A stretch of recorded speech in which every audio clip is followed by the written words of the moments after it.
Hello, I'm Nathan Judo. I'm here with Telford reporter Matt Viney. Matt, disappointing on Saturday. Plenty of broken hearts on Valentine's Day. Yeah, certainly plenty of the new books head. They'd gone into the game against one of their biggest rivals, fought the drop in good form. I think a lot of people thought that this was going to be the game that was really going to reignite the survival campaign, cut the gap to within potentially 2 wins of safety. They were in good form. They were against a side that was struggling, and to come away with nothing is certainly going to be a kick in the teeth, particularly as it was such a close game. And looking at 9 points away from survival now, I mean that's a big problem.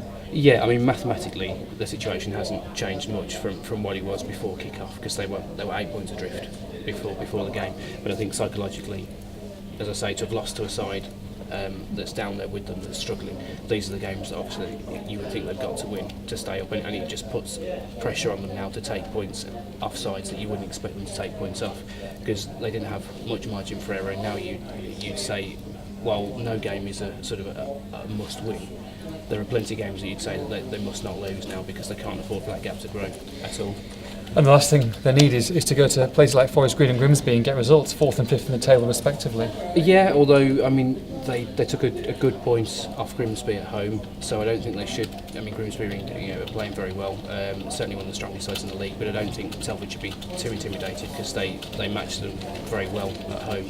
And Forest Green, again, they're up in the playoff positions, but there aren't many teams, you'd say. I mean, Barnet are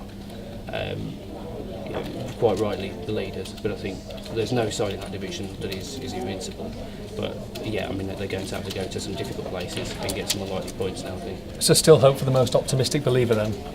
For the most optimistic believer, I think the thing is Telford are playing well generally, and they're creating chances. I can see them certainly picking up a significant number of points between now and the end of the season, but the big question is it going to be enough? Are they going to be able to cut that gap? And obviously they've got 14 games left to do it, so the pressure's really on. Thanks, Matt. You can keep up to date with me and Matt exclusively at ShropshireStar.com.